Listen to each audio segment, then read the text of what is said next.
Hi everybody, welcome back to Yes and Anywhere Screen Share. Lindsey here. We are wrapping up our week on the high seas.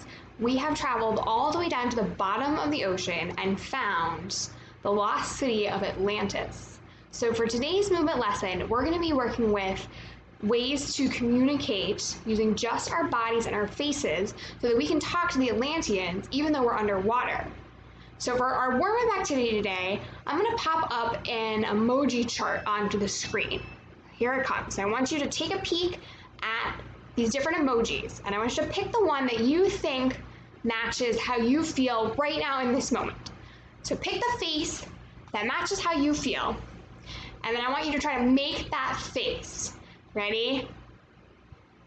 All right, show me your emoji face. Here's mine. I'm feeling a little goofy today, so I'm going to make this one. And then let's stand up, and I want to see if you can also make a shape with your whole body that matches that emoji. Can you bring that face and translate it into your whole body? Ready? 1, 2, 3, go. And shake it out. Good. All right, we're going to warm up our bodies next. So make sure that you have a little bit of space around you to move, and then just follow along with me. Can we start with some really high knees? Coming up all the way to your chest. And can we go a little faster? So big high knee marches. And can we go even faster? Ready? Good. And then let's take our arms stretched out wide and wrap them around your body. And again, take them out and wrap them around. And then keep those arms out. Let's take our arm circles. And circle the other way. Good. And then take your arms up like a big butterfly, wings flapping. And then take them out and tip your body over to the side. And bring it up. And over to the other side. One more time.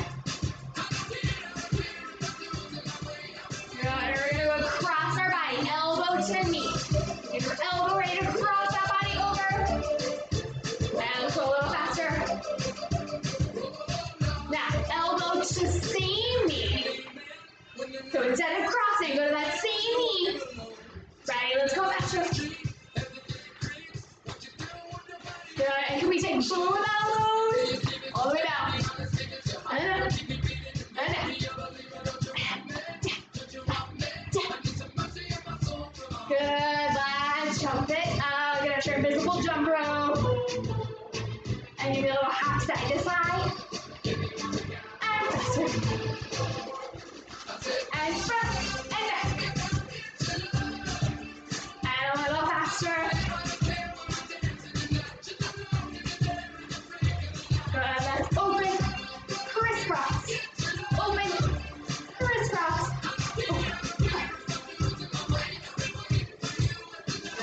Take your head around in a big circle. And circle the other way. Circle your shoulders. And circle the other way. Can you circle your elbows? And circle the other way.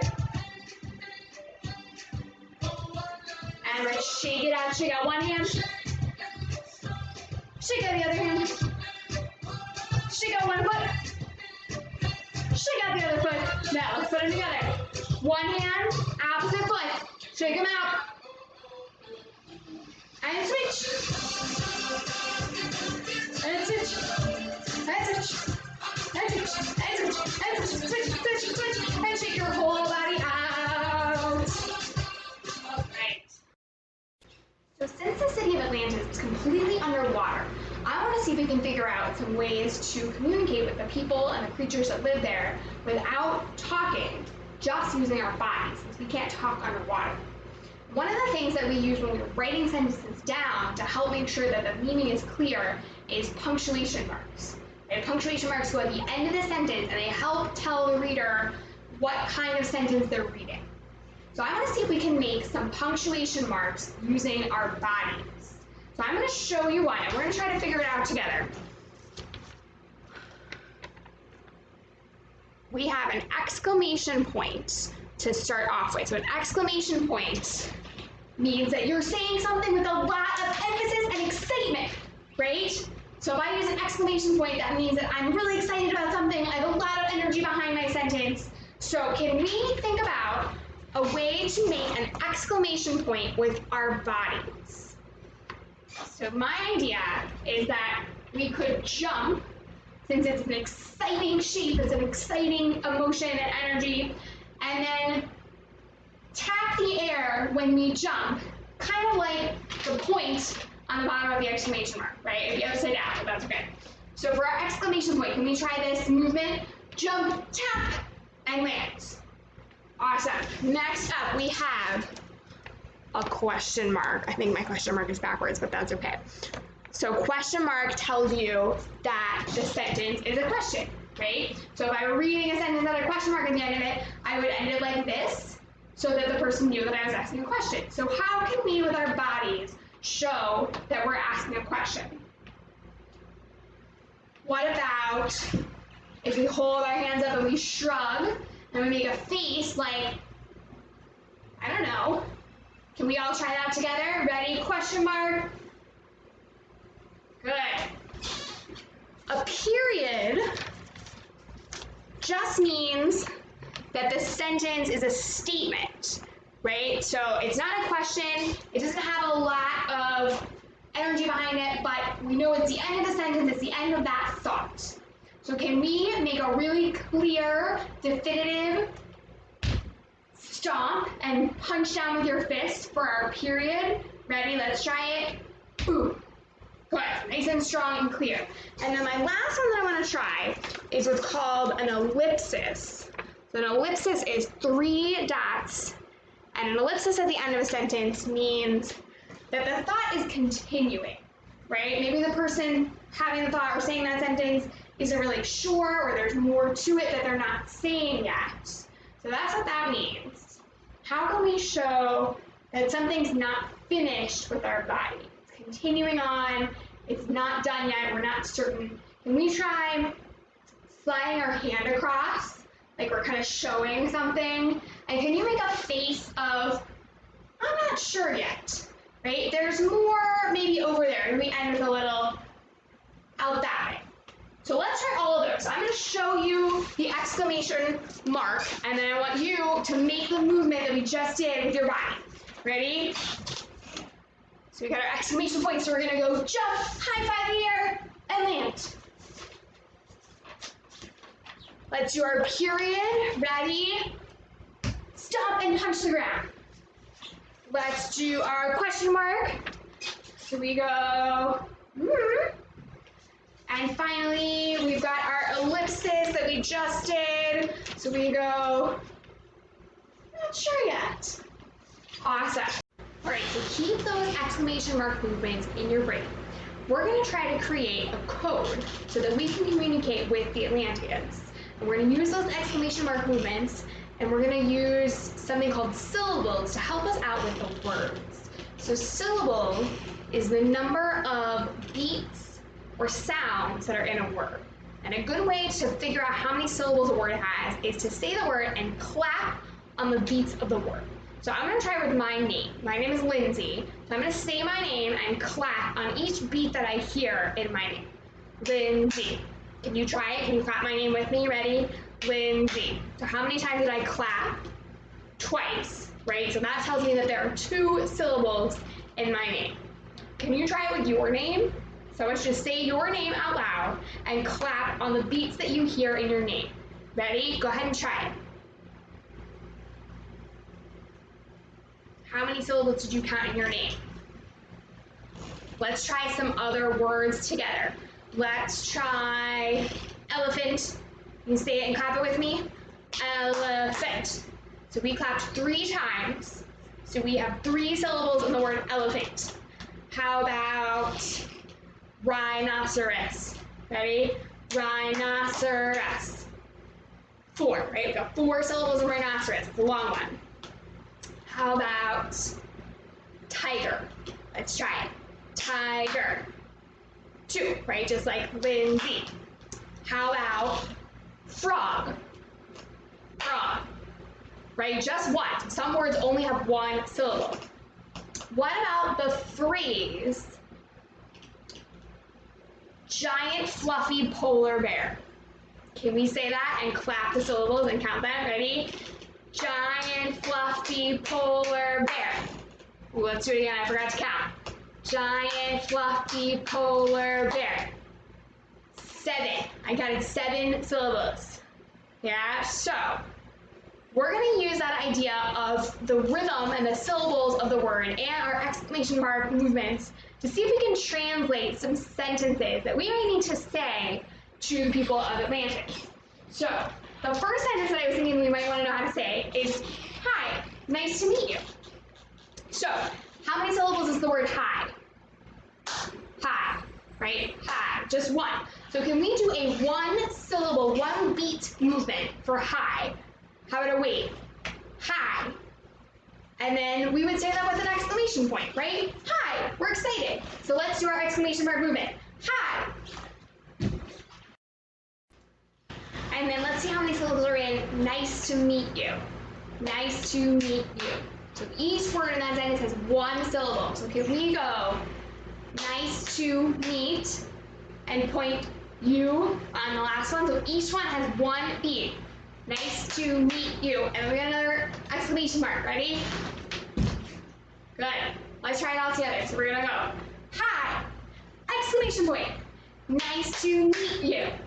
Exclamation point. I think they'll get that, right? What about if we needed to say, I can't speak underwater? I can't speak. So each of those has 1. What about underwater? Underwater. 4 syllables. So let's do I for I. Can't speak. And for underwater, can we do a 4 beat underwater movement? So can you go underwater and show me 4 underwater waves? And then that sentence will probably end with a period, right? It's not really an exclamation and it's not a question. So we'll end with our period movement. So we're gonna go, I can't speak underwater. Ooh. Next, how about if we wanted to give them a compliment, right? We want to be friendly. So what if we wanted to say, I like your seaweed hat. I like your, so those are each 1. Seaweed is 2, hat. So can we try I again, right? So we know they're talking about us. I like your seaweed hat. Can you make a hat on hat? Ready? Let's try it all together. I like your seaweed hat. I think that one would be an exclamation point too. Ready? So let's finish with our exclamation point high five. Awesome. What if we wanted to ask, is your pet squid friendly? So we want to say, is your, 2 syllables there, pet is 1 syllable. Can we do a reach down like you're trying to pet the squid? Squid. And then for friendly, let's say 2 taps to a smiling mouth, yeah? So friendly is 2 syllables, so can you smile and tap twice, friendly? And then that one ends with a question mark, right? So let's do our question mark movement. Let's try it. So we go. Is your pet squid friendly? Question mark. Nice. And then what if we wanted to ask, which way is the bubble cone stand? Because they probably have a lot of cool underwater foods in Atlantis that we need to make sure that we get a chance to try. So we want to ask, which way is the? So can we do 1 beat each, pointing which way is the? Yeah, let's try it. Which way is the? Bubble is 2 syllables. So can we make a bubble and go bubble cone is 1. Let's take our bubble and make an ice cream cone with your arms. Bubble, cone, and then let's flip it and bring it together and make a stand. Which way is the bubble, cone, stand? And then we need our question mark, right? Awesome. So those were just some of my ideas about what we might need to say when we're down in Atlantis. And I would love for you guys to think about what else we might need to say, and then you can use that as a way to figure out how to translate it, right? So count the syllables in the word and make up movements that match those syllables, and then you can use our punctuation marks to help complete the sentence. So hope you guys have fun trying that out. We are moving back into space next week, so I hope you'll join us next week, and we'll see what happens when we're in space.